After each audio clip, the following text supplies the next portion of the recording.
Welcome to KR engineering and career guidance YouTube channel subscribe చేయండి, like చేయండి. ఆసక్తి గల అభ్యర్థులు మా కేఆర్ వాట్సాప్ గ్రూప్లో జాయిన్ అవ్వండి.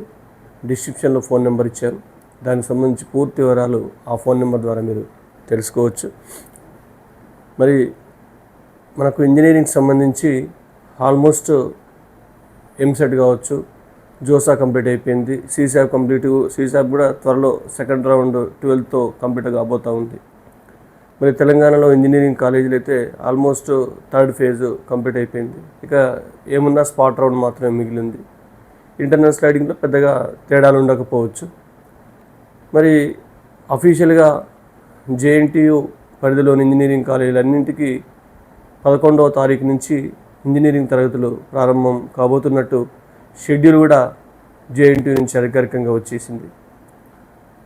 ఇప్పటికే మెజారిటీ ఇంజనీరింగ్ కాలేజ్ ఓరియంటేషన్ అని, ఇండక్షన్ ట్రైనింగ్ అని స్టూడెంట్స్ని కాలేజీలో జాయిన్ చేసుకొని ఆ పనిలో నిమగ్నమయ్యాయి. మరి ఇటువంటి టైంలో ఇంజనీరింగ్ చేయబోయే విద్యార్థులకు, ఇంజనీరింగ్లో కొత్తగా జాయిన్ అయ్యబోయే విద్యార్థులకు, పేరెంట్స్కి కొన్ని సూచనలు ఈ వీడియో ద్వారా తెలియజేయడం జరుగుతుంది.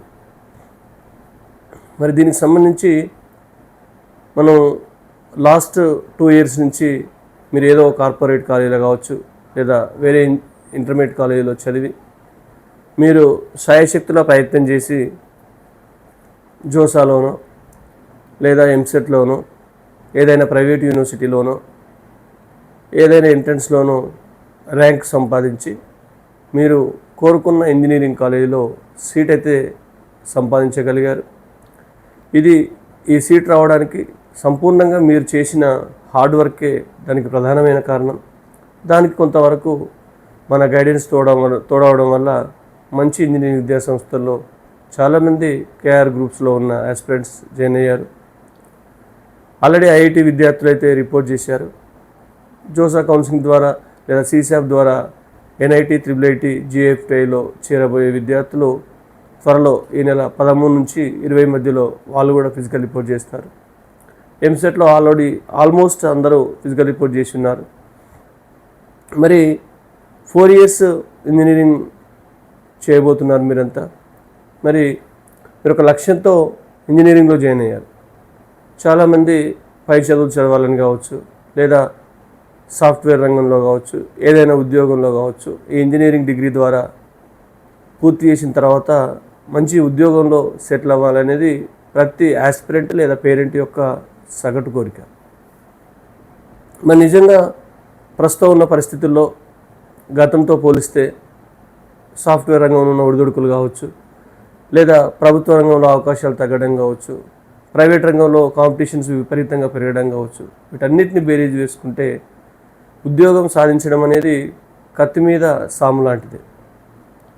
మరి దానికి విద్యార్థి ఎఫర్ట్ ఎంతవరకు ఉంటే అంత గెయిన్ అయ్యే అవకాశం ఉంది. మీరు ఇంజనీరింగ్లో ఎంత మంచి ఇన్స్టిట్యూషన్లో చేయనప్పటికీ మీరు రాబోయే 4 years మీ యొక్క హార్డ్ వర్క్ లేదా మీరు మీ బ్రాంచ్పై ఉన్న అభిరుచిని బట్టి మీరు చేస్తున్న కృషి మీకు ఉద్యోగం సంపాదించడంలో ఎంతగానో తోడ్పడుతుంది. మరి ఒకప్పట్ల విపరీతంగా సాఫ్ట్వేర్ రంగంలో ఉద్యోగాలు అయితే లేవు, తగ్గిపోతూ ఉన్నాయి. చాలా కంపెనీస్ కూడా ఆల్మోస్ట్ ఉన్న ఉద్యోగుల్ని తగ్గించుకోవాలని చూస్తూ ఉన్నాయి. ఏఐ ఎఫెక్ట్ కావచ్చు, వివిధ కారణాల రీత్యా కావచ్చు. అయినప్పటికీ స్కిల్స్ ఉన్న ప్రతి విద్యార్థికి తప్పకుండా ఉద్యోగం వచ్చే అవకాశం అయితే ఉంది. కాకపోతే స్టూడెంట్స్ అప్డేట్ అవ్వాల్సిన అవసరం ఉంది. చాలా ఇంజనీరింగ్ కాలేజీల్లో ఎప్పటిదో ఓల్డ్ సిలబస్ మెయింటైన్ చేస్తూ మరి ఇప్పటికీ అప్డేట్ కానీ సిలబస్ను మెయింటైన్ చేస్తున్నారు. దానికి ఇంకా సిలబస్లో కూడా మార్పులు రావాల్సిన అవసరం ఎంతైనా ఉంది. మరి ఇంజనీరింగ్ కాలేజీల్లో సిలబస్లో మార్పు రానప్పటికీ విద్యార్థి నవీన ట్రెండ్స్ను ఇంజనీరింగ్లో నేర్చుకోవాల్సిన అవసరం ఉంది.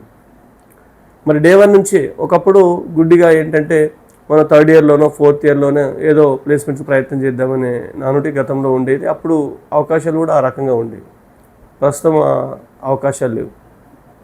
ఖచ్చితంగా విద్యార్థి డే 1 నుండే ఇంజనీరింగ్ కాలేజీలో జాయిన్ అయిన మొదటి రోజు నుండే తన యొక్క పర్ఫార్మెన్స్ను చూపించుకోవాల్సిన అవసరం ఉంది. మరి ఎట్లా సార్ అంటే తప్పకుండా ఇంజనీరింగ్లో చేరబోయిన విద్యార్థులు, చేరుతున్న విద్యార్థులు ఫస్ట్ ఇయర్ నుంచే మీ యొక్క స్కిల్స్ డెవలప్ చేసుకోవడం కానీ, కమ్యూనికేషన్ స్కిల్స్ కానీ, లేదా ఏవైనా కోర్సులు ఉంటే నేర్చుకోవడం కానీ, లేదా సబ్జెక్ట్స్ ఎట్లా బ్యాక్లాగ్ లేకుండా, ఏ సెమిస్టర్లోనూ బ్యాక్లాగ్ లేకుండా చూసుకోవడం లాంటివి, కమ్యూనికేషన్ స్కిల్స్ నేర్చుకోవడం లాంటివి, కోడింగ్పై దృష్టి పెట్టడం లాంటివి డే 1 నుంచే మీరు చేయాల్సిన అవసరం ఉంది. ఫస్ట్ ఇయరే కదా, కామన్ సిలబస్ మాకెందుకు, లేదా ఇంకా 4th ఇయర్ వరకు టైం ఉంది కదా అని చెప్పేసి ఫస్ట్ ఇయర్లో మీరు సబ్జెక్ట్స్ ఇర్రెగ్యులర్గా ఉంటే మీకు ప్లేస్మెంట్ రానట్టే లెక్క. మరి ప్రస్తుతం ఉన్న తరుణంలో చాలా వరకు ఇంజనీరింగ్ స్టూడెంట్స్ సంబంధించి కొన్ని అంశాలు పరిగణలోకి తీసుకోవడం జరుగుతుంది. దాంట్లో ప్రధానంగా వచ్చేసి స్టూడెంట్స్కి సంబంధించి కాలేజీలో కూడా ఆన్లైన్ బయోమెట్రిక్ అటెండెన్స్లో 75% అటెండెన్స్ ఉంటేనే స్టూడెంట్కి పరీక్షలకు అనుమతించే అవకాశం ఉంది.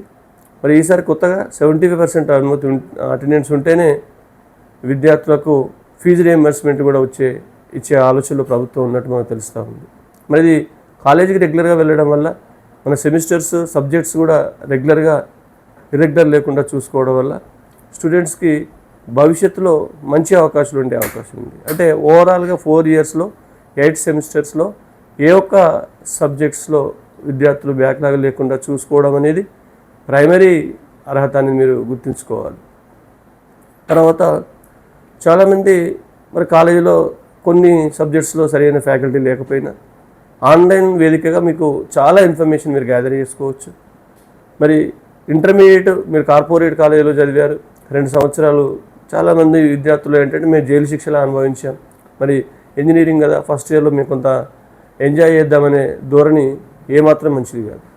ఎందుకంటే పేరెంట్స్ ఎంతో కష్టపడి మీకు ఒక మంచి క్లాస్ ల్యాప్టాప్ ఇస్తారు, అప్డేటెడ్ ల్యాప్టాప్, మంచి కాస్ట్లీ మొబైల్ ఫోన్ ఇస్తారు. మరి వీటిని మనకు అవసరమే ఇవి, ఎందుకంటే మీకు ఇంటర్మీడియట్లో మొబైల్ ఫోన్ కానీ ఇట్లాంటివి ఏమీ అలౌ చేయలేదు. కానీ ఇప్పుడు మీకు మంచి కాస్ట్లీ మొబైల్ మీ చేతికి వచ్చేసరికి కొత్త ఫ్రెండ్స్ ఇంజనీరింగ్లో స్టార్టింగ్లో పరిచయం అవుతారు. మరి వాటన్నిటినీ బేరేజ్ వేసుకొని ఫ్రెండ్స్ కొంత నెగ్లిజెన్స్ చేయడం వల్ల మనం కూడా కొంత నెగ్లిజెన్స్ చేస్తూ మన కెరీర్ని మనమే దెబ్బతీసుకోకూడదు. ఇంజనీరింగ్లో చేసే ప్రతి అంశంలో మీరు పాల్గొనండి. ఫెస్ట్లు కావచ్చు, లేకపోతే సెమినార్స్ కావచ్చు, హ్యాకథాన్స్ కావచ్చు, అన్నిటిలో మీరు తప్పనిసరిగా పార్టిసిపేట్ చేయండి. ఒక విద్యార్థి మూడిగా ఇంజనీరింగ్ చేసేటప్పుడు ఉండకూడదు. తప్పనిసరిగా అన్నిటిలో పార్టిసిపేట్ చేస్తే ఆయనకి కమ్యూనికేషన్ స్కిల్స్ కూడా పెరుగుతాయి. ప్రధానంగా సిఎస్సి అనుబంధ బ్రాంచ్లకు చెందిన వాళ్ళు ల్యాబ్స్ విషయంలో, మిగతా బ్రాంచెస్ వాటి కూడా ల్యాబ్స్ షెడ్యూల్ ఉన్నప్పుడు తప్పనిసరిగా వెళ్ళి మీరు వాటిని పూర్తి చేసుకోవాల్సిన అవసరం అయితే ఉంది. అంటే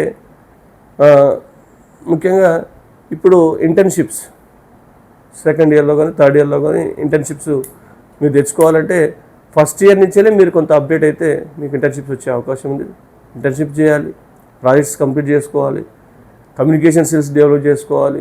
నాకు థర్డ్ ఇయర్ వరకు టైం ఉంది కదా, లేదా 4th ఇయర్ వరకు టైం ఉంది కదా అని చెప్పేసి ఏమాత్రం నెగ్లిజెన్స్ చేసినా ప్రస్తుతం ఉన్న ఈ పోటీ ప్రపంచంలో మీరు తట్టుకోవడం కొంత కష్టంగానే ఉంటుంది. మీ కాలేజీ మంచిదే కావచ్చు, మీ కాలేజీ మీకు కాంపిటీషన్ వరకు తీసుకెళ్లే మంచి కాలేజీలో మీరు జాయిన్ అయినప్పటికీ ఆ కాంపిటీషన్లో మీరు నెగ్గాల్సిన అవసరం ఉంది.